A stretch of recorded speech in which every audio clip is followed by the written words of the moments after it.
Dusk fell like a heavy curtain over Long Island, obscuring the neat suburban homes where every lawn was trimmed with surgical precision and every fence gleamed with fresh white paint. Michael Thompson drove his old Volvo down a winding road, the headlights catching the shadows of trees in the darkness. The voices of his patients still echoed in his head. The woman afraid of being alone, the man obsessed with control. As a therapist, he was used to picking apart other people's lives like a puzzle, but today his mind was on his own. Something was wrong, and he could feel it the way a sailor can feel the first gusts of a storm. The house he returned to stood on the corner of a quiet street, surrounded by maple trees that rustled in the wind as if they were whispering something of their own. It was almost unchanged, the same shutters on the windows, the peeling paint on the wooden porch, the crooked mailbox that always caught newspapers. Only the maples were taller, thicker, as if they had grown in the time Michael had been away, to shield the house from view or from him. Michael parked, turned off the engine, and stood in the car for a moment, looking at the warm light pouring through the windows. His face was tired, scarred by time and worry. The lines on his forehead were deeper, his eyes heavier. There was hesitation in his movements. The hand holding the keys paused halfway, as if he were fighting the urge to just drive away. There, inside, was Emily, his wife, the mother of his children, the woman he had once loved so much it frightened him. She had always been bright, like the sun on a kitchen curtain that smelled of lemon and lavender. Thin, fragile, with serious eyes and a soft voice that held the strength to keep the whole house afloat. It was she who had once believed in him when he was at his wit's end. It was she who knew how to listen to silence, and in that silence to find the essence. But now, looking at the familiar silhouette of the house, he felt a strange uneasiness, as if he were crossing the threshold not of his refuge, but of someone else's stage, where a play was being performed that he knew nothing about. Everything was in its place, and everything looked different, as if, during his absence, a new story had developed in this house, a new life in which, perhaps, there was no place left for him. He did not know whether he was meeting a family, or just a memory of it. He walked into the living room, tossing his briefcase onto the sofa. The smell of dinner, tomato sauce, and basil was still in the air, warm and reminiscent, even though the kitchen was empty. The light over the table had gone out, and the house seemed to be holding its breath. Emily stood at the mirror in the hallway, adjusting her hair. Her reflection in the dim, soft light of the lamp seemed almost unfamiliar. She was wearing a new dress, a dark blue, form-fitting, with a deep, but not vulgar neckline that emphasized the graceful line of her neck and bare collarbones. The fabric fell smoothly over her body, like water, lingering on curves that Michael knew almost by heart, but now seemed to be rediscovering. The makeup was unusually expressive. The eyes were emphasized with a thin arrow, making the look cat-like. The lips were a rich wine shade, enticing, like a ripe berry that you want to try, but you are afraid to break its integrity. The cheeks shone with a light blush, as if she had just laughed or returned from the cold, but there was neither laughter nor coldness in her face, only silent concentration. She looked like a woman who wanted to be looked at, or perhaps was already waiting for someone to look. Michael froze, holding the keys in his hand. Something forgotten and uncomfortable echoed in his chest, as if he had peered into someone else's too personal scene. His gaze involuntarily lingered on her silhouette, on the line of her hips, on how her reflection in the mirror trembled with her every movement. All this was familiar and at the same time incomprehensible, like a dream in which the face of a loved one suddenly loses its features. "Are you going somewhere?" he asked, trying to keep his voice even, as if it meant nothing. But something inside him was coiled, like a spring about to snap. Emily turned around. Her smile was neat, a little sharper than usual, like a string stretched to its limit. "Yes, with friends at dinner. Haven't seen each other for a long time, so we decided to get out." She looked away, adjusting her purse on her shoulder. Her fingers trembled, barely noticeable, but Michael noticed. He always noticed things like that. "Who's coming?" he asked, stepping over the threshold of the living room, taking off his jacket, as if he were simply continuing a casual conversation.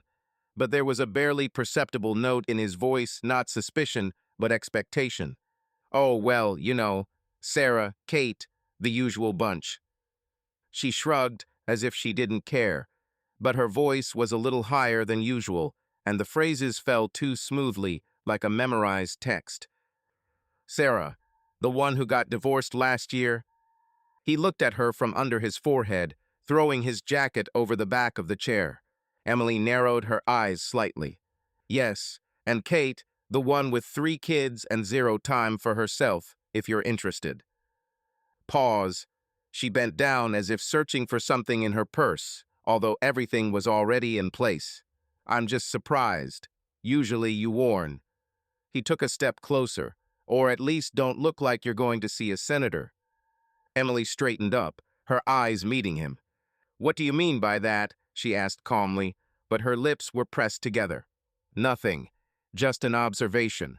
The makeup, the dress. It's not like you looked like that when we went out together.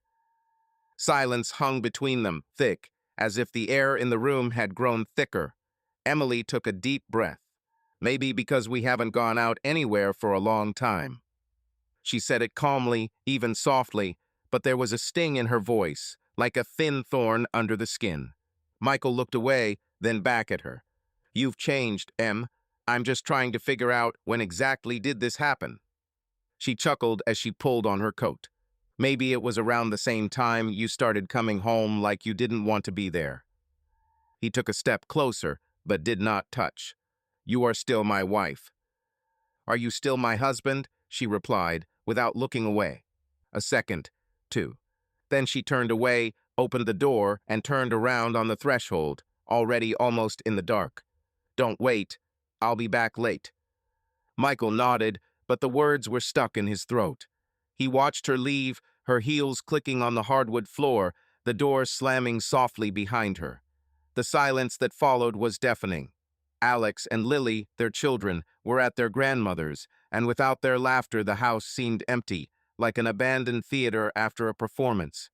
Michael sank onto the couch, feeling the weariness of the day settle into his bones, but his thoughts were troubling him. He stood and walked into the kitchen, where he noticed Emily's purse on the counter. She'd forgotten it in her rush, a rare oversight for a woman who was always so organized. Michael hesitated. His fingers hovered over the leather of the purse, and the words of one of his professors came to mind. Trust is a foundation, and even foundations can crack. He opened the purse, feeling like a burglar in his own home. Among the lipstick, keys, and mints, he found a folded receipt. Pulse Fitness Center. The date was yesterday. Michael frowned. He and Emily had been going to FitLife for years, and she had never mentioned another gym. Why would she do that? He put the receipt back, but the thought of it wouldn't go away. He went back into the living room, poured himself a whiskey from the bottle on the shelf, and sat down in the chair by the window. The street outside was dark, only the streetlights casting yellow spots of light on the asphalt. Michael took a sip, feeling the warmth spreading through his chest, but it couldn't drown out the cold that had settled inside. He knew how people lied. He'd seen it 1,000 times. The slight tension at the corners of the mouth, the glance that slid past, the way they spoke too quickly. Emily was lying. He didn't want to believe it, but his mind, honed by years of practice, was already beginning to analyze. He remembered the first time they met. Emily had been like a ray of sunshine breaking through the clouds. Her laughter filled the room, her eyes sparkled, and he, a serious psychology graduate student, couldn't take his eyes off her. They'd met at a friend's party, and she'd told him, glass of wine in hand, about the time she'd run away from home to see the ocean. He'd thought she was the embodiment of freedom, something he'd always missed. 10 years of marriage, 2 kids, a mortgage, all of it had bonded them, but somewhere along the way the spark had diminished. He'd thought it was normal for that to happen. Now he wasn't so sure. The next day at the office, Michael was distracted. His office, with its bookshelves and soft light from a floor lamp, was usually his sanctuary, but today it felt cramped. The patient, a woman in her 40s with an anxiety disorder, sat across from him, fiddling with a handkerchief. He's become so distant, Dr. Thompson, she said, her voice shaking. My husband. He goes out in the evenings, doesn't say where. I think he has someone. Michael nodded, making a note on his pad, but her words echoed in his head. He found himself listening too closely, as if she were telling his own story. "What makes you think he's cheating?" he asked, trying to focus. "Little things," she replied, looking at the floor. "He started hiding his phone. He changed the password. He says it's for work, but I don't believe him." Michael felt his throat tighten. He had ended the session, but the patient's words would not let go. When he returned home, he noticed that Emily was going out for a walk again. Her phone, which had previously been lying in plain sight, was now always with her, locked with a password he did not know. He remembered how, a few months ago, she had left it on the charger, and he had tried to unlock it as a joke. The old password Lily's birthday had worked. Now, standing in the bathroom while Emily was in the shower, he picked up her phone. The same password did not work. She had changed it. It was a punch in the gut. "Emily," he called, knocking on the bathroom door. The water was running, but he knew she could hear. "You left your phone on the table." "Oh, leave it there. I'll be right out." Her voice was cheerful, but there was a hint of panic in it. Michael put the phone back, but his fingers were still shaking. He knew what that meant. In his practice, such trifles always harbingers of trouble. That evening, sitting at the kitchen table, he looked at the empty chairs where Alex and Lily usually sat. Their laughter, their questions about their day, it was what kept him going. But now he felt like the ground was slipping from under him.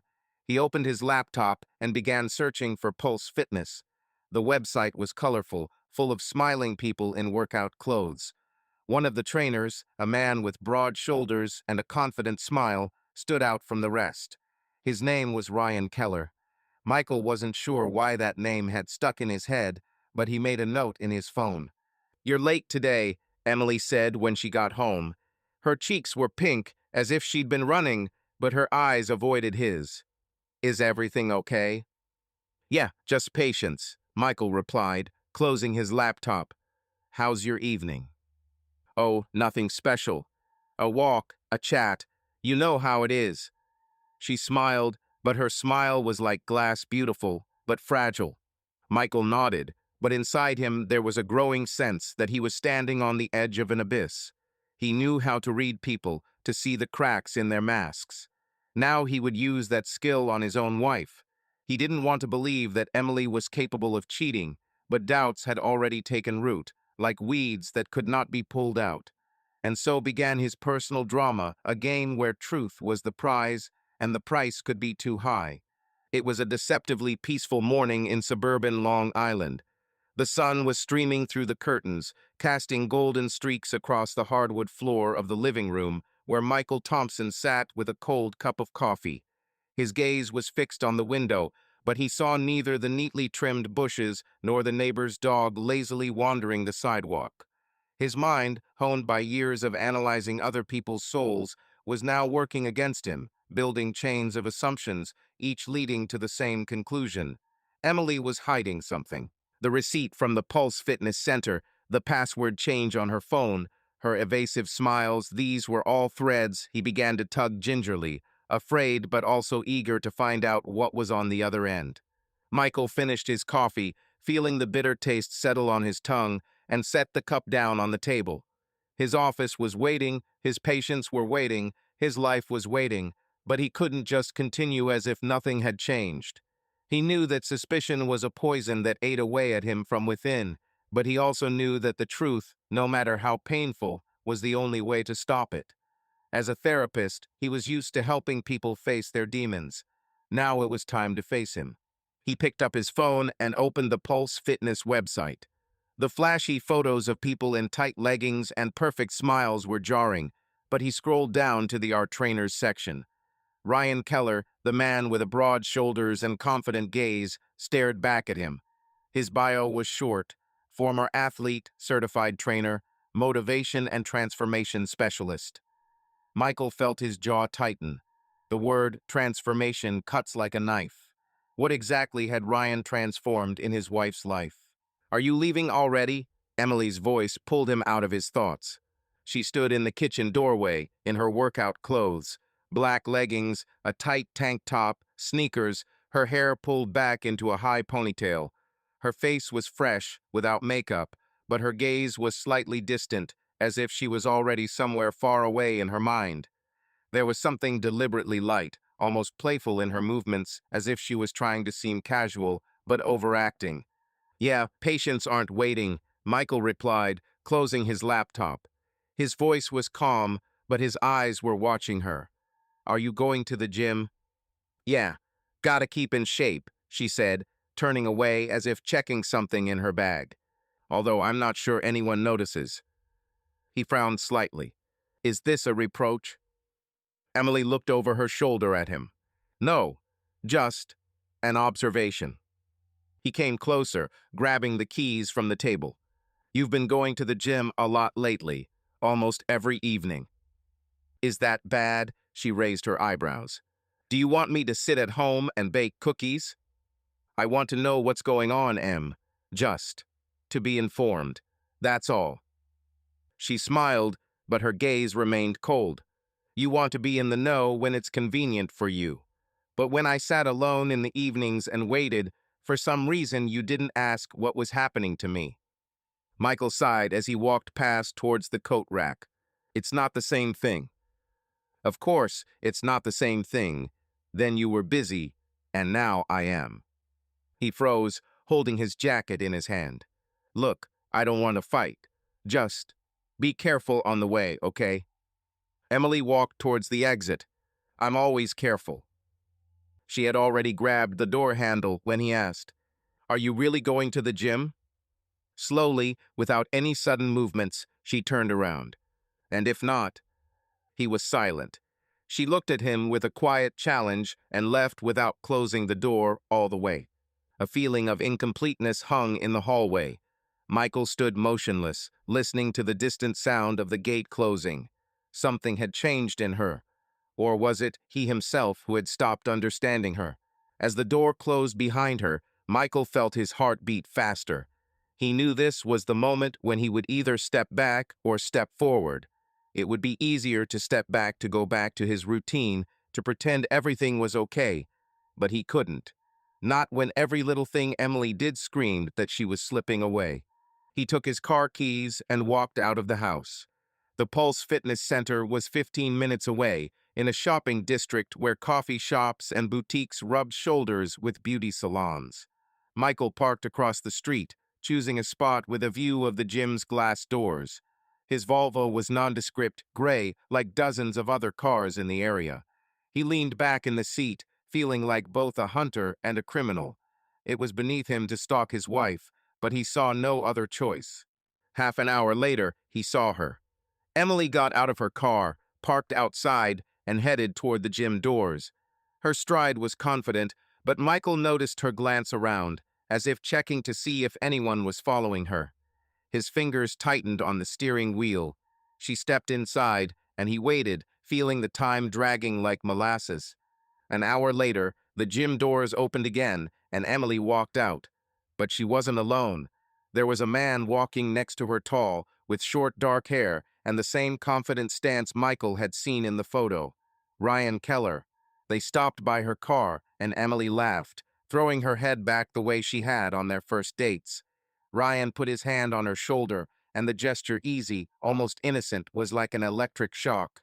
Michael pulled out his phone and snapped a few pictures, trying to keep his hands steady. His heart was pounding, but his mind was cool, analytical. He knew it wasn't proof yet, but each picture was a nail in the coffin of their marriage. Emily and Ryan stood there for another minute, talking, and then she got in her car and drove away. Ryan went back to the gym, and Michael was left alone, staring at the empty parking lot. He returned home, feeling the weight of the day settle in his chest. In the living room, he plugged his phone into his laptop and pulled up the photos. Emily laughing, her hand brushing Ryan's elbow. Ryan leaning in a little too close. Michael zoomed in, studying their faces the way he would study a patient's behavior. He knew what he was looking for: signs of closeness, nonverbal cues that said more than words ever could. And he found them. "Are you okay?" Emily's voice caught him off guard again. She stood in the kitchen doorway, still in her gym clothes, wet strands of hair escaping from her ponytail, her t-shirt stuck to her back, and in her hand was a plastic bottle of water from which she drank slowly. Her cheeks were pink, her breathing was even but slightly hoarse, as if after intense exercise. Everything looked convincing.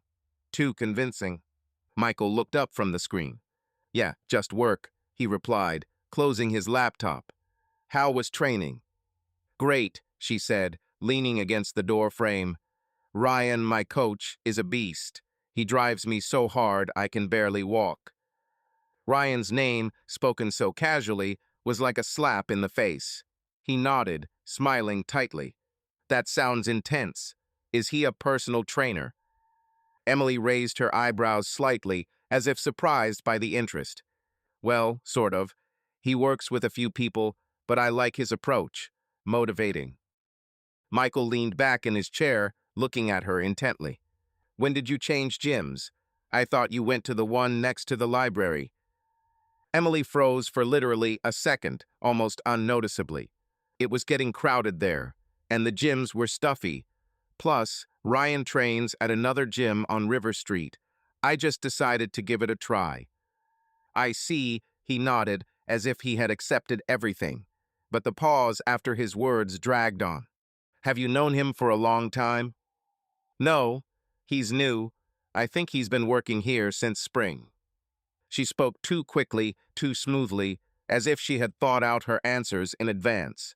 And then she added, more softly, "You yourself said that it is good for me to do something, so I am doing it." He grinned, but there was no warmth in the smile. "Yes, of course. It's just that you didn't really believe in coaches before. You always said that you preferred running and yoga." She bowed her head, her voice becoming a little cooler. "Maybe I just changed. That happens, right? People change." "Of course," he said quietly, almost in a whisper. "Especially when there's someone around, motivating you." Emily looked at him, long, almost intently. "Are you trying to accuse me of something, Michael?" He sighed, stood up and came closer, looking straight into her eyes. "I just want to understand, Em. What's going on? Between us. With you. With us." Her gaze wavered, but she quickly lowered her eyes, took another sip of water, and took a step back. "Sometimes you want to understand everything. It's too late." She went to take a shower, and he sat there, staring at his closed laptop. His mind was a chessboard, with Emily's every move demanding a response. He knew he could be wrong, that his suspicions could be paranoid, but the pictures on his screen spoke for themselves. He remembered one of his lectures at university. People lie not only with their words, but with their bodies. Watch their gestures, what they don't say. Emily didn't speak, but her body screamed. The next day at the office, Michael was even more distracted. His patient, a young man with anger issues, was complaining about a friend's betrayal, and Michael found himself nodding but not listening. His mind was on Emily, Ryan, their laughter in the parking lot. He knew he had to act, but every step forward was a moral minefield. Spying on his wife, digging into her life, went against everything he believed in. But he couldn't sit back, either. "Dr. Thompson, can you hear me?" The patient's voice brought him back to reality. "Yeah, sorry," Michael said, rubbing his temples. "Go on, what were you saying?" After the session, he stayed in the office, looking at the shelves filled with psychology books. One of them, The Psychology of Deception, caught his eye. He picked it up, flipping through the pages until he came to the chapter on nonverbal cues. Liars often avoid eye contact, their gestures become stiff, and their speech becomes overly detailed. Michael closed the book, feeling his resolve strengthen. He was no detective, but he had a stronger weapon. He understood people. That evening, he decided to check one more detail. Emily had gone for a walk again, and Michael noticed that her car was still in the driveway. This meant that someone had taken it. He waited 10 minutes, then got into his Volvo and drove toward the park where she had supposedly gone. The streets were quiet, only the occasional car whizzing by, leaving a trail of headlights behind them. He parked at the entrance to the park and waited, his nerves taut as strings. Half an hour later, he saw her. Emily was walking down the sidewalk, but she wasn't alone. Ryan was next to him, his arm casually around her waist. They stopped at a black SUV, and Michael pulled out his phone again, snapping pictures. His fingers were shaking, but he forced himself to focus.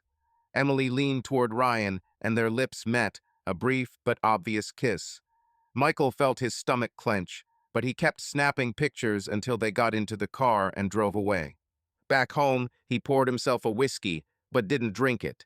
He just stared at the glass, feeling the emptiness growing inside him. The photos on his phone weren't just evidence, they were a death sentence. He knew he couldn't ignore them, but every step he took brought him closer to the edge. He remembered the words of one of his patients. "The truth sets you free, but first it destroys you." Michael wasn't sure he was ready for that destruction, but it was too late to back out. Emily returned home an hour later. She walked in lightly, as if she had just gone to the store, but Michael noticed right away.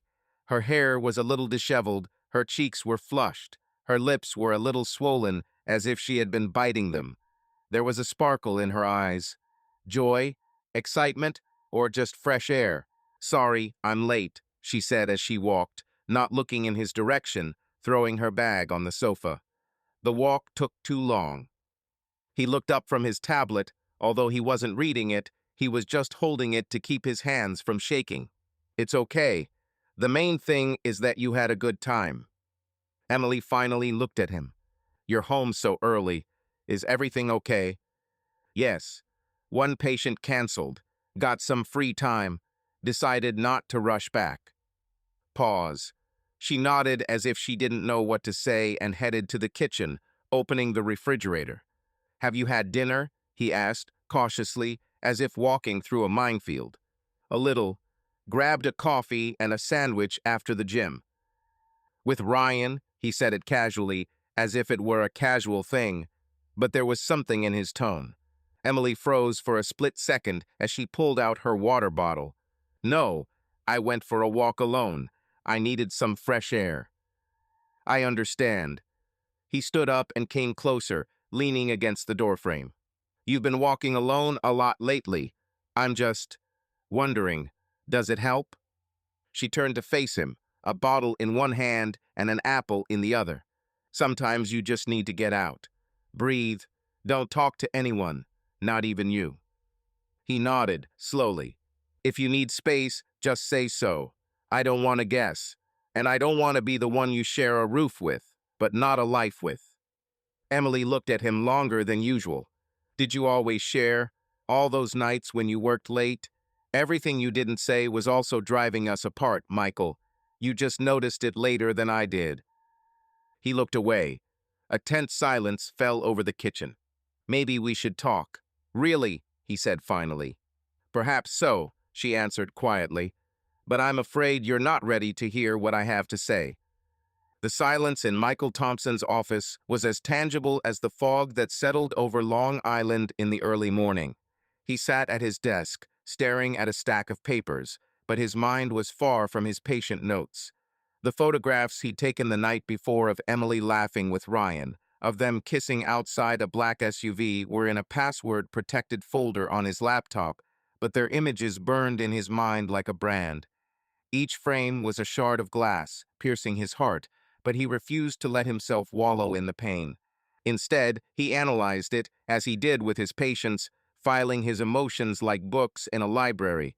He was a therapist, a master at unraveling the lies of others, and now he would apply that skill to his own life.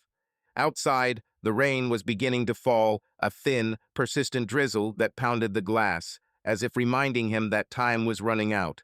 Michael knew he had to act, but every step forward was like walking on thin ice. He couldn't just blame Emily, that would be too easy, too harsh. He wanted her to reveal herself, to let her lies crumble under the weight of their own falseness, and for that he needed a trap. He leaned back in his chair, rubbing his temples, and remembered one of his university lectures. "People lie to protect themselves," his professor had said, "but lies are fragile. Give them a rope, and they'll hang themselves." Michael decided to give Emily that rope. He knew her weaknesses, her love of control, her habit of making excuses, her belief that she was always one step ahead. He would use them against her. "You're early today," she said, her voice light but with a hint of wariness. "How's the day?" "Long," Michael replied, hanging his jacket over the back of a chair. He looked at her, trying to catch the slightest change in her facial expression. "A patient is in crisis. Had to stay late."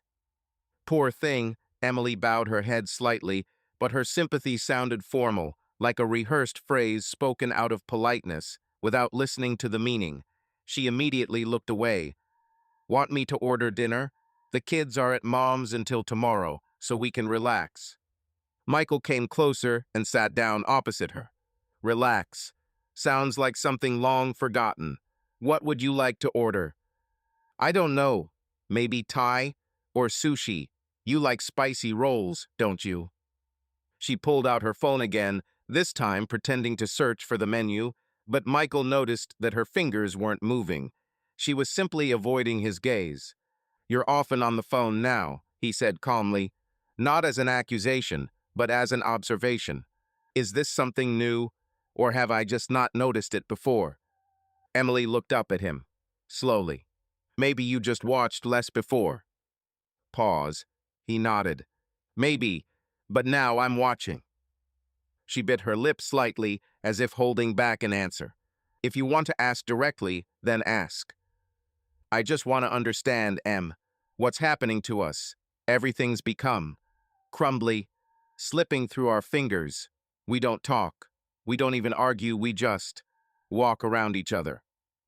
Emily sighed, placing her phone face down. "What do you want to hear, Michael? What have I changed? That you have too? Or that we've been living like neighbors for a long time and are just maintaining a routine for the sake of the children?" He clasped his fingers together, dropping his hands onto his knees.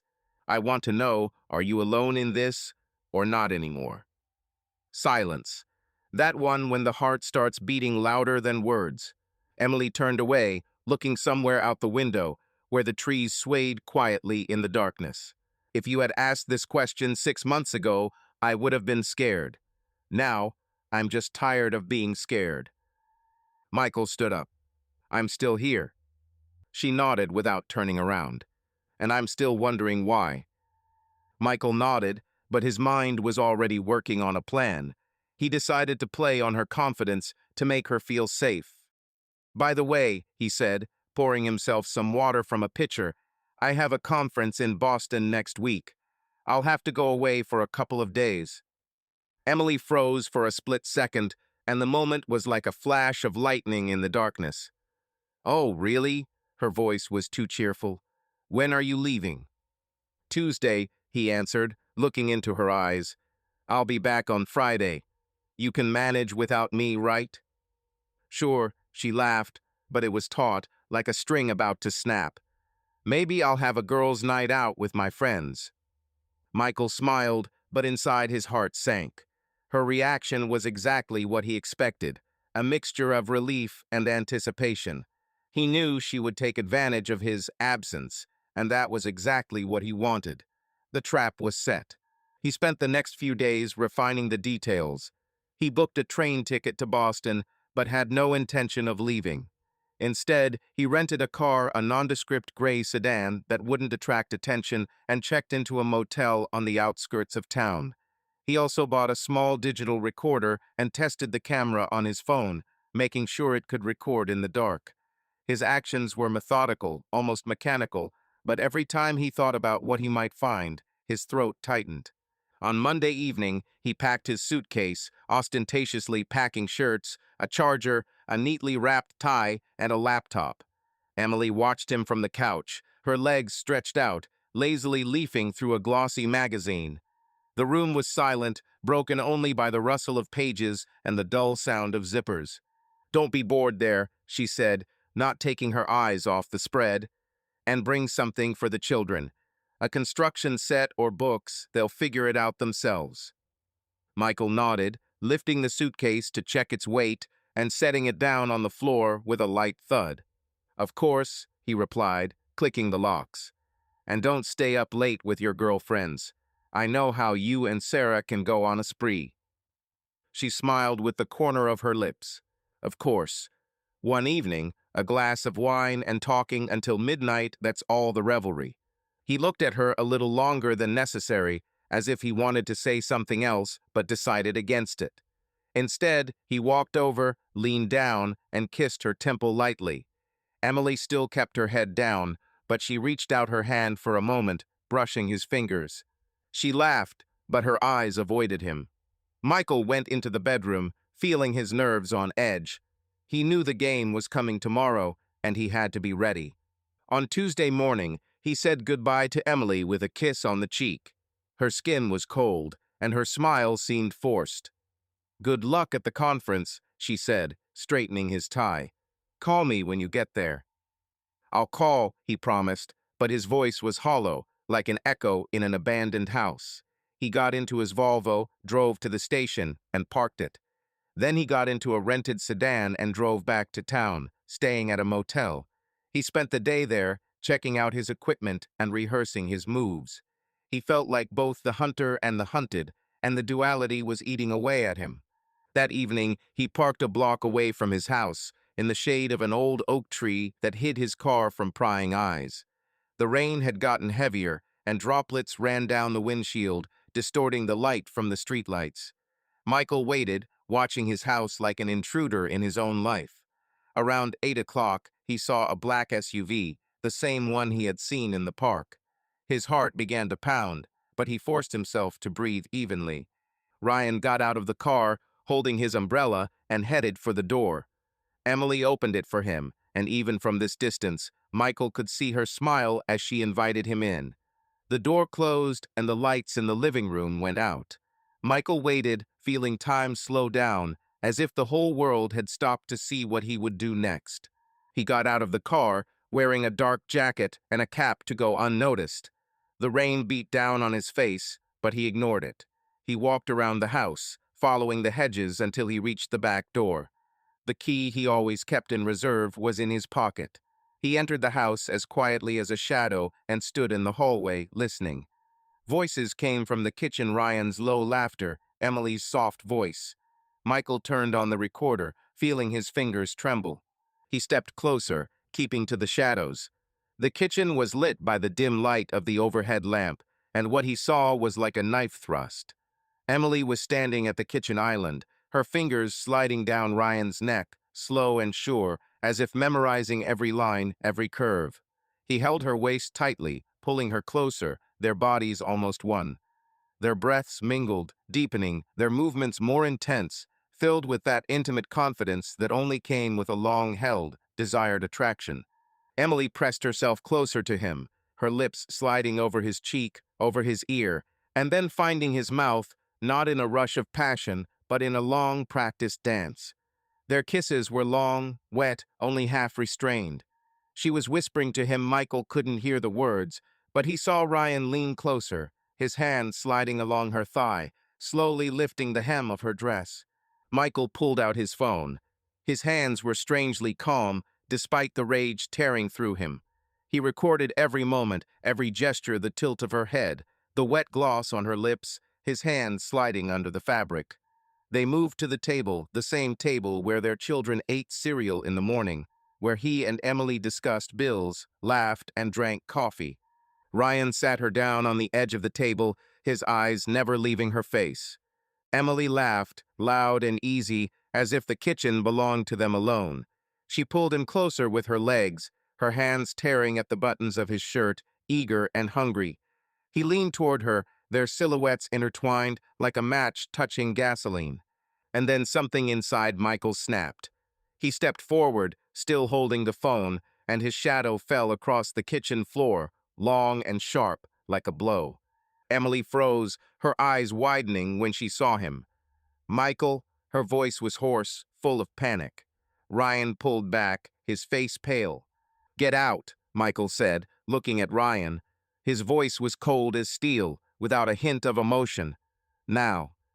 Ryan raised his hands in surrender and quickly moved toward the door. Emily tried to say something, but Michael raised his hand, stopping her. "Don't," he said, his gaze heavy as lead. "Get your things and go."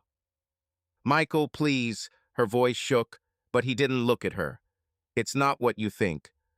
"I said go away," he repeated, and there was no anger or pain in his words, only emptiness. He turned off the recorder and put the phone in his pocket. "You have 10 minutes." Emily stood there, paralyzed, but he turned and walked out of the kitchen, leaving her alone. The rain was still pouring outside, the only sound that broke the silence. Michael knew it was just the beginning, but he could already feel his world crumbling, and all he could do was keep moving forward, step by step, into the darkness of his own making. The rain continued to fall, turning the streets of Long Island into mirrors that reflected the blurry lights of the streetlights. Michael Thompson stood at the living room window, looking out at the empty driveway where Ryan's black SUV had been parked an hour earlier. His fingers still clutched his phone, which held the video and audio recordings that were irrefutable proof of Emily's betrayal. But instead of triumph, he felt only emptiness, as if someone had ripped out a piece of his soul and left a gaping hole. The house that had once been filled with children's laughter and the smell of dinner was now as cold as a morgue, and Michael didn't know if he would ever be able to bring warmth back. Emily hadn't gone far. He could hear her moving around the bedroom, packing up her things, the rustle of clothes, the creak of drawers, the muffled sobs. Her 10 minutes were long gone, but Michael wasn't rushing her. He didn't want to see her face, didn't want to hear her excuses. Every word she said would be like salt in a wound, and he was already bleeding, even though he didn't show it. He poured himself a whiskey, but the glass sat untouched on the coffee table. Drinking now would be giving in, and he wasn't going to give her even that. The bedroom door opened, and Emily appeared in the living room, dragging a rolling suitcase behind her. Her eyes were red and her mascara was smudged, but she held herself with a kind of desperate dignity, like an actress who has forgotten her lines but is still trying to act. She stopped a few feet away from him, and the silence between them was heavy as a slab of concrete.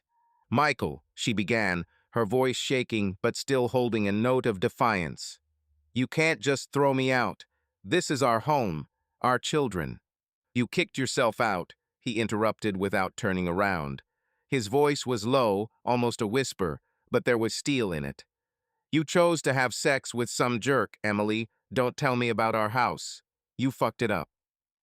Her face twisted as if he'd hit her. "Oh my God, Michael, do you even know what you're doing?" She stepped closer, the suitcase scraping against the floor. "You're ruining a family, Alex and Lily. They'll never forgive you for this." He turned, and his gaze was so cold that she shut up. "Don't you dare talk about the kids," he said, and every word was like a whip. "You betrayed them just like you betrayed me. In our fucking kitchen, Emily. On the table where they eat their fucking cereal in the morning."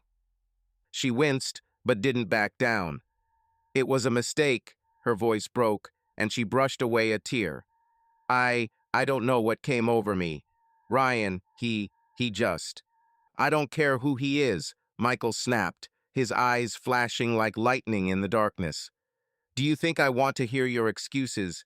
Do you think they'll make any difference?" Emily hung her head, her shoulders shaking. "I didn't mean for it to be like this. I was lonely. You were always so busy with your work, with your patients. I felt invisible." Michael took a step toward her, and she stepped back. "You weren't invisible," he said quietly, but there was such fury in his voice that it seemed louder than a scream. "You were my wife, and you broke my heart." She opened her mouth to answer, but he raised his hand. "Go away. Now. I don't want to see you." Emily grabbed her suitcase and headed for the door, but stopped at the threshold. "Michael, please," she whispered. "Give me a chance to explain. We can fix this." He looked at her, his face like a stone mask. "You said everything with your body in our kitchen. There is nothing more to explain." She stood there for a second longer, as if waiting for him to change his mind, but then she turned and walked out. The door slammed, and Michael was left alone in the silence, broken only by the rain pounding the windows. He sank down onto the couch, feeling his body grow heavier, as if gravity had suddenly increased. He knew this was only the beginning of the end, but the end already seemed inevitable. The next morning, he woke up with a headache that pounded like a metronome in his temples. He showered, dressed, and drove to the office, but his mind was elsewhere. Patients came and went, their voices droning into a monotonous hum as he mechanically asked questions and took notes. His mind was on Emily, her laughter in the parking lot, her hands on Ryan, her lies. He felt like an idiot who had believed the fairy tale of a happy marriage for too long. But now he saw the truth, and it was ugly. When he got home, he found a note from Emily on the kitchen table. "I'm staying at Sarah's. Please call me. We need to talk." He crumpled the paper and threw it in the trash. There was nothing to talk about. She had made her choice, and now he would make his. He sat down at his laptop and opened the evidence folder. The video was clear, despite the dim light of the kitchen. The audio was even worse, her moans, his laughter, their whispers. Michael closed the laptop, unable to watch any longer. He knew these files would be his weapons, but now they were just knives in his heart. That evening, he called Emily's mother to make arrangements for the children. He stared at the phone for a long moment before pressing the call button. Marge's voice was warm as always, but with a hint of caution. "Hello? Hi, Marge. It's Michael. Listen, can they stay with you for a couple of days?" he asked, trying to keep his voice calm, keeping the tremor out of his voice. "Emily and I are having some problems." "Of course, dear," she answered immediately, but there was already a note of alarm in her voice. "Has something happened?" She hasn't answered her phone all day. Michael froze for a second. He didn't know what to say. Too many thoughts, too few words. "We just need time," he said finally. His throat tightened as if something inside him was being torn apart. "I'll bring them myself tomorrow morning. Thanks, Marge."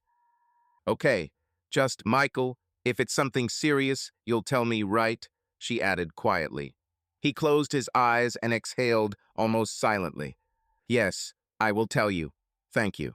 He hung up and sat there for a few seconds, phone in hand, staring into the darkness. The house was empty, as was he. He went to bed, but sleep wouldn't come. He lay there, staring at the ceiling, feeling the silence pressing on his chest. It was empty inside, as if someone had ripped out everything that had once warmed him and kept him afloat. He tried to understand how it had all come to this. When exactly the crack, at first almost imperceptible, had turned into an abyss. He remembered their wedding, not the idealized, photographed version, but the real thing. Emily in a simple but elegant dress, her hair blown about by the wind, laughing the whole time, a little nervously, hiding her excitement behind jokes. He remembered how her heel broke just before the ceremony, and they laughed together, sitting on the steps outside the back door of the house, where she had changed her shoes for ballet flats. Their first dance was awkward. He stepped on her foot. She whispered in his ear that she still loved him, even if he was as wooden as a cabinet. And then they kissed under the stars, and in that moment everything seemed right, solid, alive. He really believed then that they would be together forever, that they could survive everything moving, sleepless nights with babies, fights over stupid things. He thought that love was a promise that was kept no matter what. Now he knew, forever is not a sentence or a guarantee. It is a word that people pronounce with sincere faith, until one day someone stops trying. The next day, he began preparing. He copied the video and audio onto a flash drive and hid it in a safe in his office. He knew the trial would be brutal, and he was going to be prepared. Emily would get nothing, no house, no children, no forgiveness. But even that thought didn't bring relief. It only deepened the emptiness inside. When Emily called, he didn't answer. Her voice on the answering machine was weak, pleading. "Michael, please talk to me. I'll explain everything. It was a mistake. I love you." He deleted the message before listening to the end. Love wasn't supposed to look like that. Love didn't lie, didn't betray, didn't tumble around on the kitchen table with someone else. He poured himself another whiskey, but didn't drink again. He wanted to keep things clear because he knew there was a war ahead and he had to be ready. But deep down, he felt like he had already lost. Not to Emily, not to Ryan, but to himself, to the man he had been when he believed in their marriage. And that loss was the most painful. It was a Tuesday morning in the lawyer's office, smelling of freshly brewed coffee and old leather, but Michael Thompson barely noticed. He sat in a chair facing a massive oak desk piled high with files and legal journals, looking at the woman who would be his guide in the coming war. Alice Crowe, a shark-like divorce lawyer with eyes like polished steel, leafed through his notes, her fingers moving with the precision of a surgeon. Outside, Long Island was bathed in the gray November light, and the few passers-by were bundled up in coats against the biting wind. Michael felt the same way, naked, vulnerable, but determined to protect what was left of his life. Alice put down her pen and peered at him over her glasses. "Mr. Thompson," she began, her voice as dry as autumn leaves, "you have everything you need to crush her in court. Video, audio, photographs, that's not just evidence, it's a nuclear bomb. In New York State, adultery doesn't have much of an impact on property division, but with children, that's a different story. Judges don't like it when mothers put their own needs ahead of the family." Michael nodded, but his throat tightened. He didn't want to think about the kids Alex and Lily, who were at their grandmother's, wondering why their mother wasn't coming home. "I want them to stay with me," he said, his voice firm, but inside he could feel the cracks in his soul widening. "And the house, that's all we have." Alice tapped her finger on the table. "The house will be more complicated. Joint ownership, a mortgage shared between the two of you. You'll need to prove she doesn't deserve her share. Your evidence will help, but we need more. Financial documents, her behavior, anything that shows her to be, well, irresponsible." Michael remembered Emily spending money on new clothes, a membership to Pulse, dinners she called meetings with her girlfriends. He knew she wasn't a spendthrift, but her betrayal had changed everything. "I'll find what I need," he said. "Just tell me what to do." "Okay," Alice leaned back in her chair, her smile almost predatory. "We'll file for a faulty divorce, citing adultery. It's not as common in New York since no-fault divorce was introduced, but with your evidence, we can push it. The judge will see that she broke up the marriage, and that will work in your favor when it comes to property and custody." Michael nodded, but his mind was elsewhere. He saw Emily's face, her tears, her attempts to justify herself the night he caught her with Ryan. He hated her for it, but the hatred mixed with the pain like poison with wine. He wanted to punish her, but part of him still wondered where he had gone wrong, what he had missed, that had allowed her to go so far. Back at home, he walked into the kitchen, trying not to look at the table, which now felt desecrated. He pulled out a folder of financial documents and began to review the statements for their joint credit card. There were traces of her lies: payments at a coffee shop where she had supposedly been with Sarah, purchases at a lingerie boutique he knew nothing about, regular charges for a Pulse membership. Each receipt was like a bullet, and he collected them with cold methodicalness. Later, he called his friend Jack, a corporate lawyer who knew his way around paperwork. "Jack, I need some help," Michael said, standing at the window, looking out at the rain-slicked street. "Can you see if there's anything weird about our finances? Emily, she's fucked up everything, and I need to know how far it's gone." "Dude," Jack's voice was heavy with sympathy, "I heard from Marge that you were in trouble. Sure, I'll take a look. Send me everything you've got." Michael sent copies of the transcripts, feeling his stomach clench. He hated that his life was being picked apart like a court case, but he knew there was no other way. Emily had destroyed their family, and he wasn't going to let her take what was left. The next day, he met Alex and Lily at their grandmother's house. The old house, with its threadbare carpet and cracked walls, suddenly felt like an anchor to him, a place where time seemed to stand still and was slow to hurt. They sat in the cozy living room, smelling of cinnamon and vanilla and something familiar: childhood, safety, old times. The fire crackled in the fireplace, and the shelves were lined with old frames containing yellowed photographs. Emily as a schoolgirl, her father serious in his Air Force uniform, Marge herself with the same tight smile she wore now. But the kids were quiet, abnormally quiet, not like they usually were, where you could at least hear the jingle of toys or an argument over a tablet, or the sound of footsteps on the stairs. Now they seemed lost in their own thoughts. Their eyes were full of questions that Michael didn't know the honest answer to. Or maybe he did, and he just couldn't bring himself to say them out loud. Lily, the youngest, sat with her legs tucked under her and fiddling with the hem of her sweater, the one she hadn't taken off in 2 days. She looked scared but reserved, like a child who senses something is wrong, but is afraid to find out exactly how much. "Daddy, why isn't Mommy here?" she asked finally. Her voice was thin as glass, brittle and almost uncertain, as if she were afraid the answer would break something inside her. Michael knelt down in front of her, trying to smile, even though it felt like a betrayal to himself.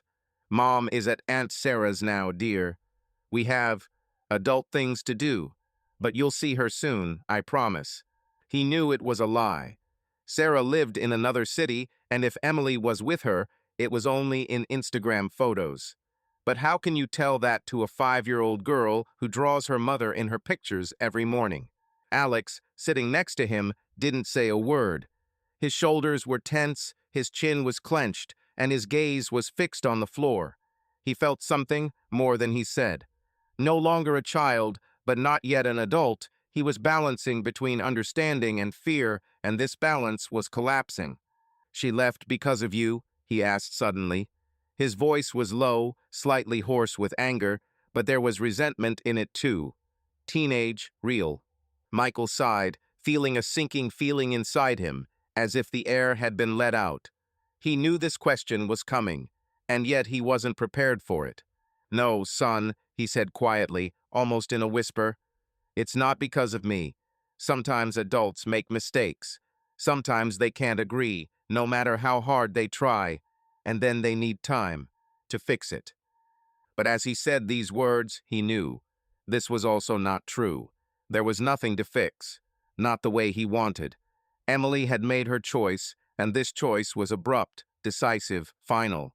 And now, no matter why or how, he had to do everything to prevent the children from becoming victims of their disintegration. He stretched out his arms, hugged them both. Lily pressed herself against his chest at once. Alex froze at first, but after a few seconds, he too laid his head on his shoulder. Their small bodies were shaking not from the cold, but from confusion, from an attempt to find at least some warmth in this new, unfamiliar world. And in that moment, amid the old wallpaper, the smell of cookies, and the pain that never subsided, Michael swore to himself he would do everything to preserve for them what was left: home, familiarity, safety, love, everything they deserved, everything he could now give. That evening, he received a letter from Emily. It came via email, and her words were like a knife in the back. "Michael, I know you're angry, and I deserve it. But think of the children. We can work this out without going to court. I don't want them to suffer. Please meet me. I still love you." He read the letter 3 times, and each time his fingers tightened. Love? She was talking about love with her arms around another man in their kitchen. He deleted the letter without replying. She wanted to negotiate, but he knew it was a trap. Emily had always been a manipulator, a toy with his emotions, but now he saw right through her. The following week, Alice called him into her office, which was spacious and cool, with minimalist furniture and the smell of coffee and paper. She had arranged files at a large glass desk, as if preparing for a chess game. She hired a lawyer, she said, without looking up. One Paul Rivers. Not the biggest predator in the pond, but not a newbie either. He's a standard strategist, at least for now. They'll press the case that you were emotionally unavailable, that Emily felt alone, unheard, and that drove her into Ryan's arms. Typical tactic: shift the blame onto you, paint her as a woman in despair, rather than an adult who made the decision to cheat. Michael clenched his jaw. His hands were shaking, but he kept his face calm. "Emotionally unavailable," he muttered.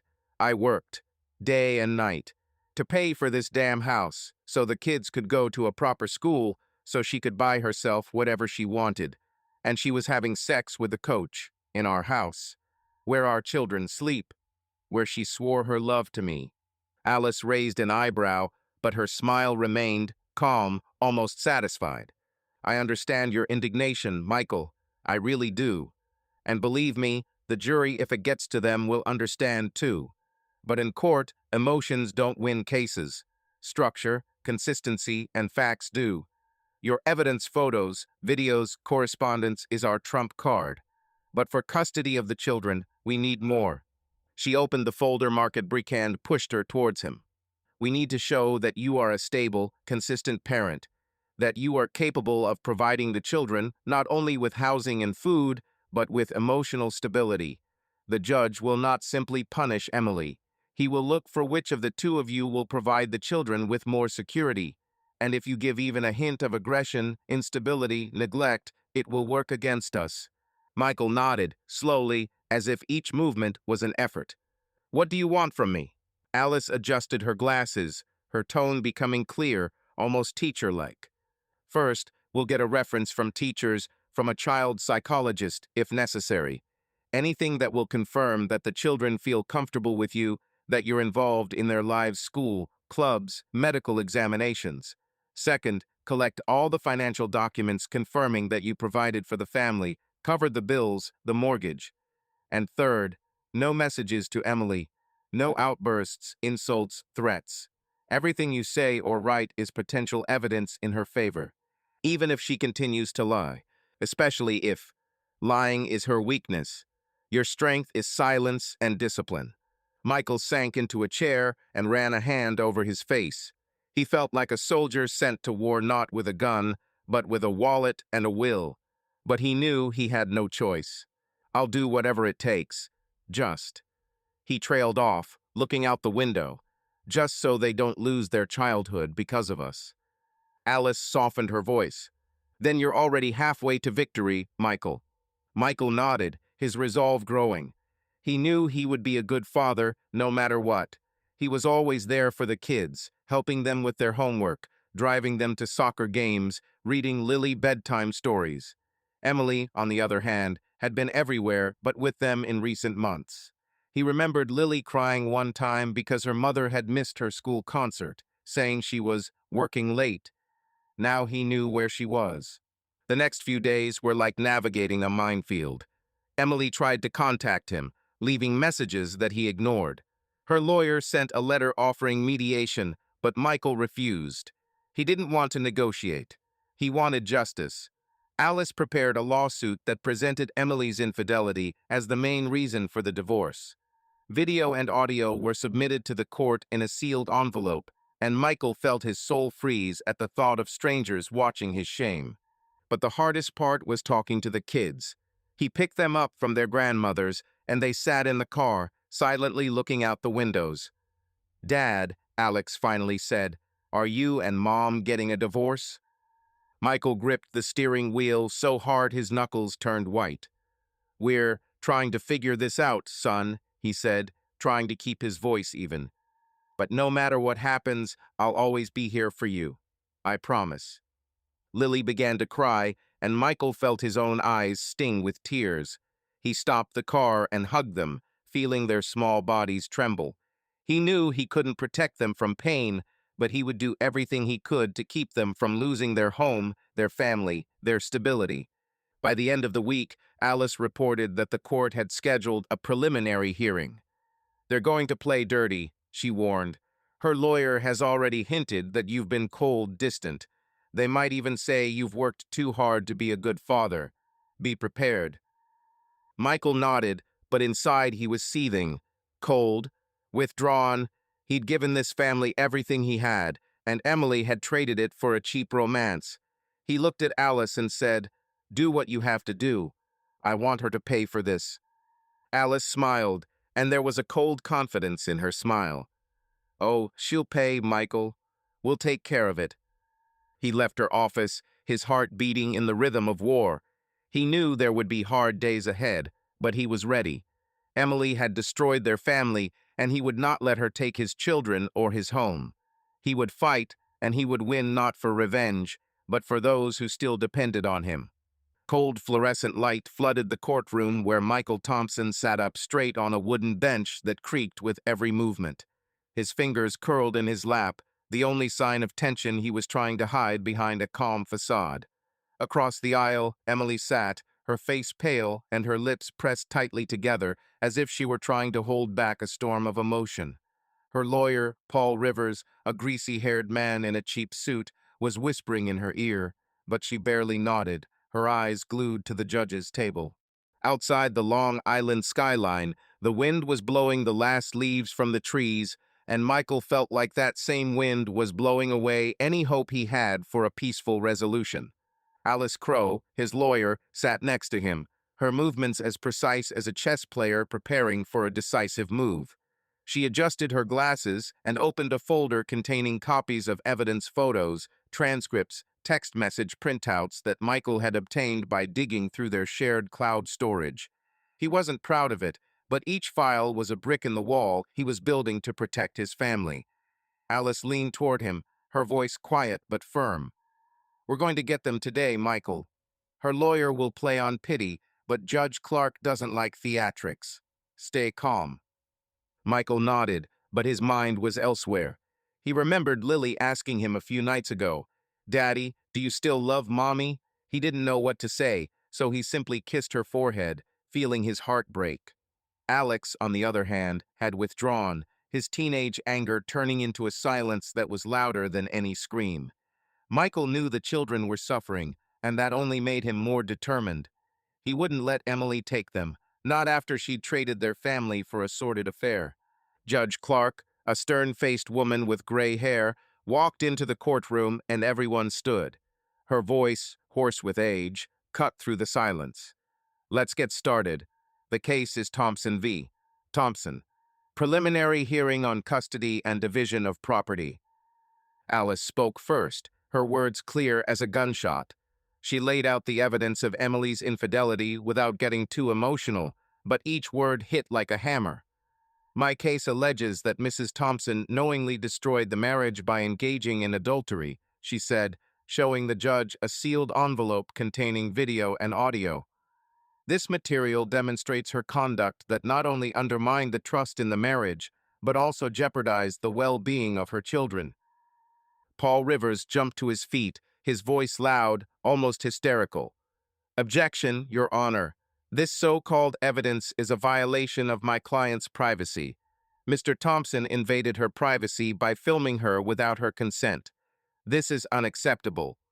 Judge Clark raised her hand, her gaze hard. "I will consider the evidence, Mr. Rivers. Sit down." Michael felt his pulse quicken. He knew the video was his best asset, but the thought of the judge seeing his wife, his kitchen, his shame was almost too much to bear. He looked at Emily, and her tear-filled eyes met his. For a moment, he saw the old Emily in them, the one who laughed at his jokes, the one who held his hand as they waited for Lily to be born. But that Emily was gone, and in her place was a woman who lied and betrayed. Rivers took the stand, his speech dripping with false sympathy. "Your Honor, my client doesn't deny she made a mistake," he said, sighing theatrically. "But let's look at the context. Mr. Thompson was obsessed with his career, leaving Mrs. Thompson alone in a lonely marriage. She was looking for comfort, and yes, she stumbled. But does that make her a bad mother? Does that disqualify her from having children?" Michael clenched his teeth so hard his jaw hurt. Loneliness? He worked so their children could live in a good home, so they could have a future. And she was looking for comfort in the arms of another man. He wanted to scream, but Alice put her hand on his wrist, her eyes saying, "Not now." Judge Clark wrote something down, her face unreadable.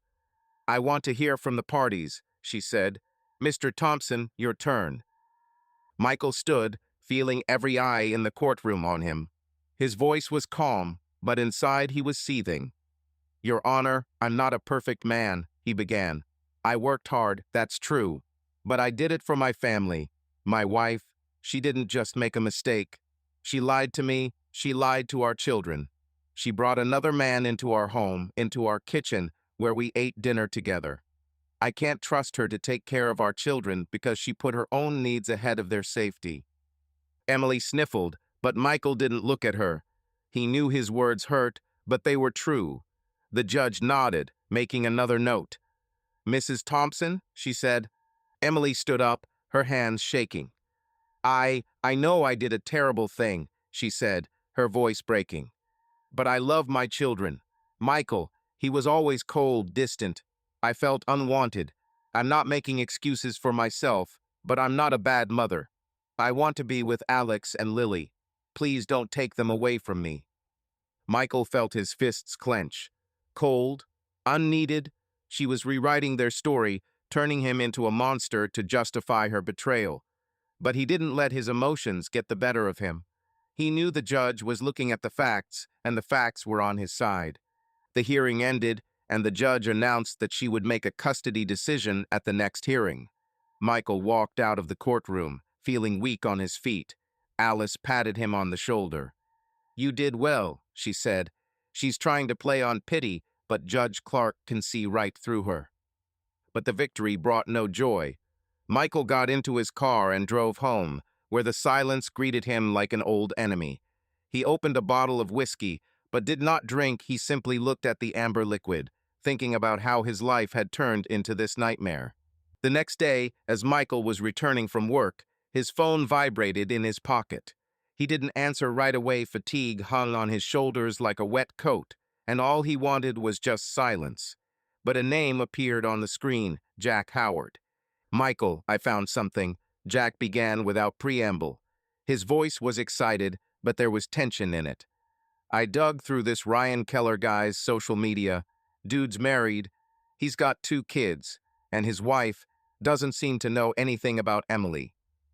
Michael froze, as if someone had pressed pause inside him. He stood by the car, in the middle of the parking lot, not feeling the sun, the wind, or the ground beneath his feet. "Married," he repeated. The word sounded foreign, as if he wasn't talking about the man who had destroyed his family. He remembered Emily talking about Ryan, her eyes shining, her voice softening. "He understands me. He's different. He's easy." It all sounded like a naive illusion now, as if cut from a cheap novel. "Are you sure?" he asked, his voice hoarse as a swallowed nail. 100%. He has a Facebook page. Everything is open photos with his wife, with his kids, some beach, family trips, even a Christmas card. I can send you screenshots if you want." "Send it," Michael breathed out, and after a pause, more restrained, "Thank you, Jack. You hold on, brother. If you need me, I'm here." The screenshots arrived almost immediately. Michael was leaning against the car, scrolling through them slowly, as if he was afraid to miss something important. In one photo, Ryan was holding his wife's hand slim, smiling, with a child on her shoulders. In another, they were sitting by the fire, wrapped in blankets. Another photo from school. The inscription, "Papa Ryan is the hero of the week," on the stand in elementary grades. Michael watched and felt a new, different rage boiling up inside him. It wasn't just anger, it was contempt. He could understand passion, error, even betrayal. Butley, double life, deceiving 2 families at the same time. It was too much. Emily thought she had found love. True, saving love. She believed this man was different, special. But all this time she was just a sideline in the life of a man who had no intention of changing anything. Not for her. Not for anyone. He was just playing with words, with feelings, with other people's lives. Michael felt himself grip the phone so tightly in his fist that it almost cracked. He closed his eyes and tried to breathe deeply. This changes everything, he thought. Not just legally, it changed the whole picture. It made Emily not just an unfaithful wife, but a woman who had lost her bearings, who had lost her face, who had chosen lies and dreams over reality and children. He no longer doubted that the custody battle would become a war. But now he had a weapon that she didn't have really. He knew this changed everything. If the truth about Ryan came out, Emily's reputation in court would be ruined. The judge would see not just an unfaithful wife, but a woman who had destroyed a family for the sake of an illusion. Michael relayed the information to Alice, and her voice on the phone was almost gleeful.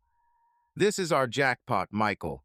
We'll use this to show that she's unstable, that her judgment is unreliable. She won't get custody." But even that news didn't bring relief. Michael sat in his office, looking at the family photo on the table, him, Emily, Alex, and Lily on a picnic 2 years ago. They had been happy then, or so he thought. Now he knew that happiness had been as fragile as glass, and Emily had shattered it with her own hands. He decided to meet the kids to take his mind off his dark thoughts. They were walking in the park, and Lily was picking up fallen leaves, her laughter the only bright spot in his world. Alex walked beside him, still silent, but when Michael put his hand on his shoulder, he didn't pull away. "Dad," he said quietly, "what happens next?" Michael looked at him, feeling his throat tighten. "We'll be together, son," he said. "I'll do anything to keep you safe." But even as he spoke the words, he knew the battle was not over. Emily would fight, and her lawyer would find new ways to hurt him. But he had a weapon now, the truth about Ryan, which would be her final defeat. He did not want to destroy her, but she had left him no choice. He would fight because his children, his home, his life were on the line. The Long Island courtroom smelled of old wood and dust, as if the building itself held the weight of hundreds of shattered lives within its walls. Michael Thompson sat on the hard bench, his fingers fiddling nervously with the cuff of his shirt, but his face was as impassive as a mask carved from stone. Emily, on the other hand, looked broken, her shoulders slumped, her hair pulled back into a messy bun, her eyes, once bright, now as dull as dead stars. She avoided his gaze, focusing on her hands, folded in her lap, as if trying to hold on to the last of her dignity. Judge Clark, seated at the high desk, shuffled papers, her face as stern as a winter dawn. Outside, the sky was leaden, and a few drops of rain pattered against the glass, as if counting down the final seconds before the inevitable. Alice Crowe, Michael's lawyer, sat next to him, her posture as straight as a general before a battle. She touched his elbow lightly, her voice barely audible. "This is our day, Michael. The judge has seen the evidence. She knows Emily is unstable. Get a grip." Michael nodded, but his thoughts were a raging current, carrying him back to memories of the past, to a time when he and Emily had been one, not adversaries in this cold legal meat grinder. He pushed the thoughts away, reminding himself why he was here. For Alex and Lily, for their future, for the home he would not let her take away. Judge Clark cleared her throat, and the court fell silent. "We are assembled to rule on the case of Thompson v. Thompson," she began, her voice level but authoritative. "After reviewing the evidence, testimony, and arguments, I am prepared to render an order on the custody and property division issues." Michael felt his heart pound, but he forced himself to breathe slowly. Alice gripped her pen, her eyes fixed on the judge. Emily looked up, and for a moment their gazes met. There was a mixture of fear and pleading in her eyes, but Michael looked away.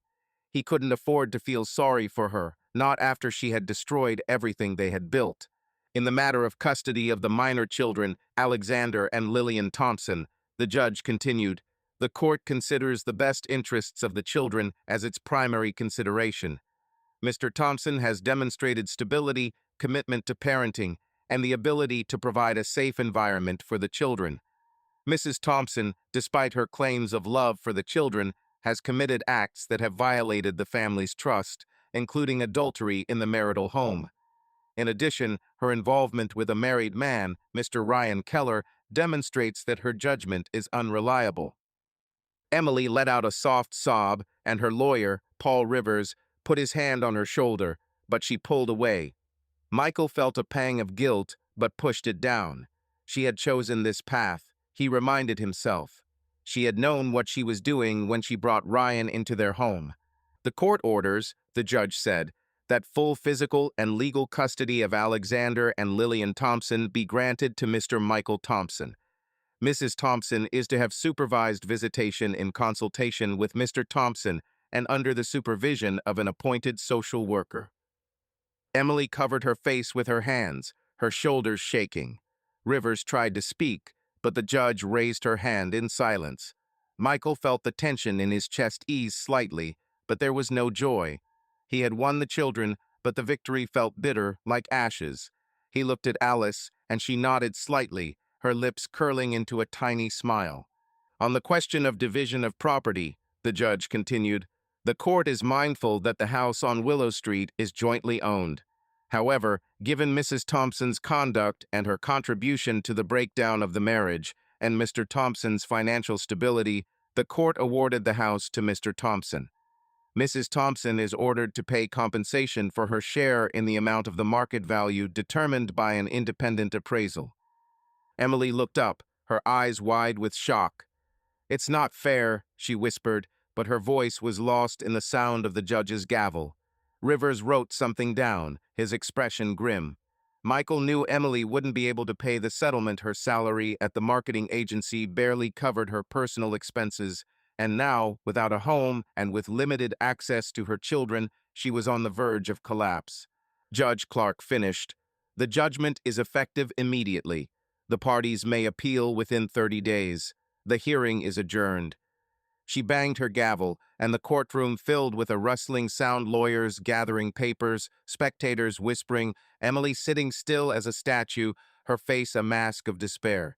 Alice turned to Michael, her voice quiet but triumphant. "We did it. The house, the kids, it's all yours. She's getting nothing." Michael nodded, but his throat tightened. He watched Emily rise slowly, her movements mechanical, like a puppet whose strings had been cut. She looked at him, and there was such pain in her eyes that for a moment he felt guilty. But then he remembered her laughter with Ryan, her lies, her hands on someone else's body, and the guilt gave way to cold determination. She deserved this, he told himself. She had ruined everything. He walked out of the courtroom, feeling the fresh air hit his face, as if trying to wake him up. Alice walked alongside him, discussing the details of the appeal, but Michael was barely listening. His thoughts were with his children, waiting for him at their grandmother's. He knew he had to tell them about the decision, but how could he explain to 6-year-old Lily why her mother would now only see her on a scheduled basis? How could he convince Alex that it wasn't his fault that their family had fallen apart? At home, he found a note from Emily left by the door. "Michael, I don't know how you can be so cruel. I've lost everything, but I won't give in. I'll fight for the kids." He crumpled the paper, feeling anger flare in his chest. Cruel? She was calling him cruel after she'd had sex with a married man in their kitchen. He threw the note in the trash and poured himself a whiskey, but like the last few weeks, he didn't drink. He didn't want to lose control, not now, when it was all up to him.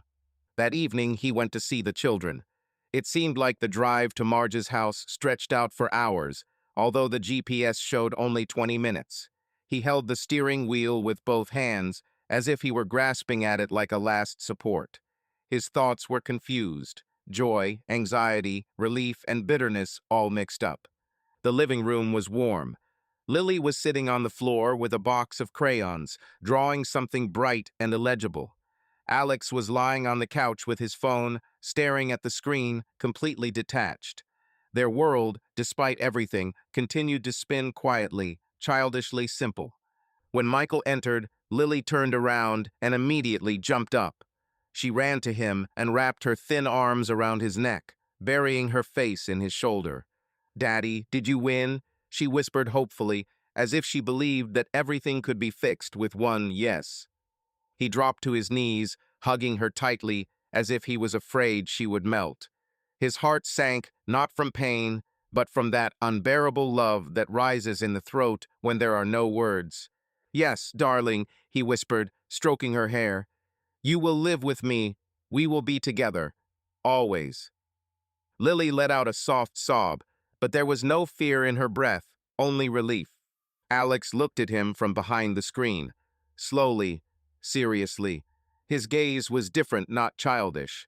There was something adult about it, too adult for a 12-year-old boy. "And Mom?" he asked. His voice was even, but there was pain in it, thin as a string, and anger, restrained but palpable. Michael sighed, looking down at the floor. He didn't want to lie. He didn't want to hurt. "Mom, she will be able to see you, but not as often as before. The court decided that it is better for you to be with me, because it will be calmer, more understandable. But she loves you, and that will not change, even if you do not see her every day." Alex turned away. He didn't say a word. He just continued to look out the window, where it was already getting dark.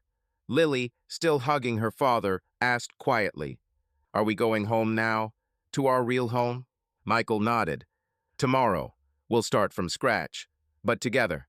They sat like that, he with his daughter on his lap, his son next to him, but almost next to him. And there was something real in that silence.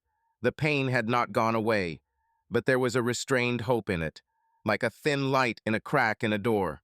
And Michael realized, everything is just beginning, but now he has someone to go on for. Lily began to cry, and Michael held her, feeling her tears soaking his shirt. Alex turned away, but Michael could see his shoulders shaking. He knew the children were suffering, and it was worse than any pain he had ever felt. He swore to himself that he would do anything to make them happy, even if it cost him everything. The next day, he began to tidy up the house. He cleared Emily's things out of the closets, putting them in boxes and sending them to Sarah, her friend. He replaced the kitchen table, the one that had become a symbol of her betrayal, with a new one of dark oak, hoping it would erase the memories. But every corner of the house still held her shadow, and Michael knew it would take time to exorcise it. Alice called to discuss next steps. "She can appeal, but her chances are slim," she said. The judge was clear. "Her behavior is unacceptable, but be prepared, she may try to push through the children." Michael nodded, feeling the weariness settle into his bones. "Let him try," he said. "I won't back down." But deep down, he was afraid. Not of Emily, not of her lawyer, but of the scars this war would leave on his children. He looked at the pictures of them on the mantelpiece, Lily with her dolls, Alex with his soccer ball, and prayed they would survive this.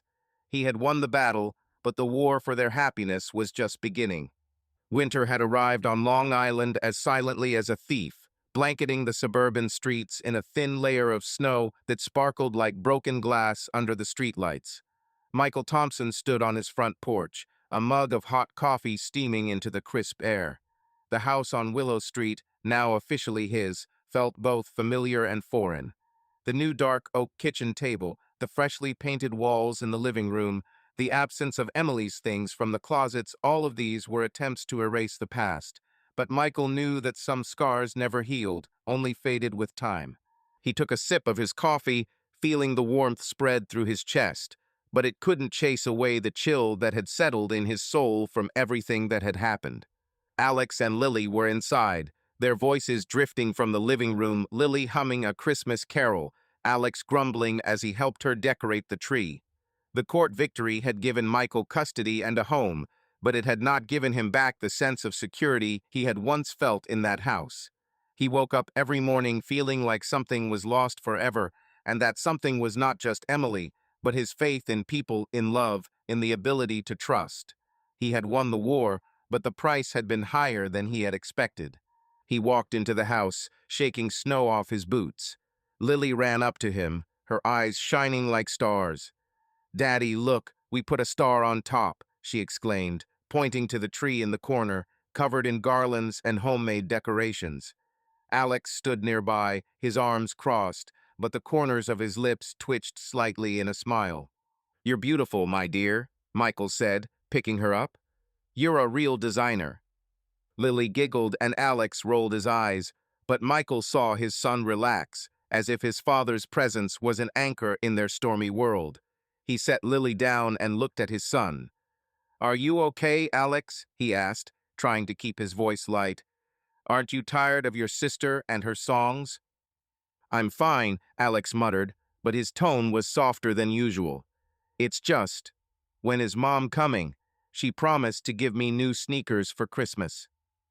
Michael felt his throat tighten. Emily saw the children once a week under the supervision of a social worker, and each visit was like a knife in the heart, for them and for him. She tried to be cheerful, bringing gifts, but Michael could see Lily clinging to her, unwilling to let go, and Alex looking away, as if afraid to show his pain. "Soon, son," Michael said, putting his hand on his shoulder. "She's coming Saturday, and we can pick out sneakers together if you like." Alex nodded, but his eyes were empty. Michael knew his son blamed him not for the divorce, not for the trial, but for the fact that their family was no longer whole. He didn't know how to explain that Emily had destroyed their world, and that he, Michael, had done everything he could to save at least a part of it. That night, after he'd put the kids to bed, he sat in his office, staring at his laptop. On the screen was a folder of evidence he'd never deleted: videos, audio, photos. He could have erased them, but they were a reminder of what he'd been through, of why he had to stay strong. He closed the laptop and picked up a photo from the table, an old one from their trip to Lake Tahoe. Emily laughing, hugging him, and the kids building a sandcastle. Back then, he'd thought their happiness would last forever. Now he knew that forever was a myth, crumbling under the weight of lies. The phone rang, and Michael jumped. It was Alice Crow, his lawyer. "Michael, good news," she said, her voice cheerful but tired. "Emily has dropped her appeal. She signed the papers agreeing with the court's decision. You're officially free." "Free," Michael repeated, and the word sounded bitter, like a curse. "Thank you, Alice. What next?" "Live your life," she said, and there was a rare gentleness in her tone. "You've done all you can. Now take care of the children. They need you." He hung up, feeling his shoulders grow heavy. Free? The word was a mockery. He was free of Emily, but not of the pain, not of the memories, not of the questions Lily had asked before going to bed. Daddy, Mommy coming back? He didn't know how to answer, because the truth was too cruel, the lie too heavy. The next day, he drove the kids to school, trying to maintain a semblance of normalcy. Lily chatted about her teacher, and Alex remained silent, staring out the window. Michael knew his son was still processing the changes, and he gave him space, hoping time would heal the wounds. After school, he picked them up and drove them to an ice cream parlor, where they sat at a table by the window, eating desserts and laughing about how Lily had gotten chocolate on her nose. These moments were rare, but they were like rays of light in his dark world. When he got home, he noticed a letter in the mailbox. The envelope had no return address, but the handwriting was familiar Emily's. He opened it on the porch, and his eyes scanned the words. "Michael, I know you hate me, and I deserve it. I lost everything: you, the kids, the house. But I want you to know that I loved you, and I still love our children. I will not give up. I will work on myself to be a better person. Please don't cut me off from them completely." He crumpled the letter, feeling anger flare in his chest. Love? She had spoken of love when her arms had been around Ryan, when she had lied to his face. But then he remembered her tears in court, her voice shaking, and anger mixed with something that felt like pity. He didn't want to forgive her, but he couldn't deny that she was a part of their children, and to cut her off entirely would hurt them even more. He tucked the letter away in a drawer, deciding he'd think about it later. Right now, his priority was Alex and Lily. He walked into the house and found them in the living room, watching an old Christmas movie. Lily was curled up on the couch, and Alex was sitting next to him, pretending not to care, but his eyes were glued to the screen. Michael sat between them, feeling the warmth of their bodies, and for a moment, he allowed himself to believe that everything would be okay. But at night, when the house was silent, he lay in bed, staring at the ceiling. The silence was deafening, and in it he heard echoes of the past: Emily's laughter, her footsteps down the hall, her voice calling him to dinner. He hated himself for those memories, for still missing her despite everything. He knew he could never trust her again, and that thought was like a knife he was stabbing into his own heart. The next morning, he began the day with a routine: making breakfast, taking the kids to school, returning to the office. Patients came and went, their stories of pain and loss echoing his own. But now he listened to them with a new depth, understanding their suffering as he never had before. He was not only a therapist, but also a man whose life had been torn apart, and that made him better at his job, but worse at his heart. That evening, he received a text from Jack, his lawyer friend. "I heard Emily's out of town. Rumor has it she's taken an apartment in Brooklyn. Looks like she's trying to start over." Michael read the text and felt a strange sense of relief. She was far away, and that meant her shadow would no longer hang over their home. But with the relief came sadness, not for her, but for what their family might have been if she hadn't chosen to lie. He decided to focus on the future.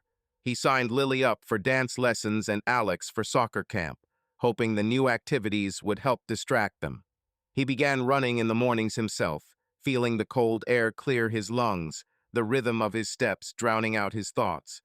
But every time he returned home, he felt empty, not just the absence of Emily, but the loss of a part of himself, the part that believed in love.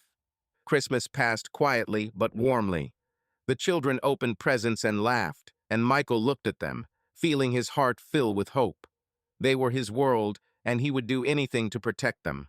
But when Lily fell asleep, clutching her new teddy bear, and Alex went to his room, Michael sat by the tree, watching the twinkling lights. He knew a new life had begun, but it was not what he had dreamed of. It was bittersweet, full of love for his children, but marred by a loss of trust. He closed his eyes, listening to the silence of the house. Somewhere out there in Brooklyn, Emily was starting her life over, but Michael knew that her shadow would follow her, just like his own. He didn't regret his decision, but he did regret that their marriage had been as fragile as the snow beneath his feet.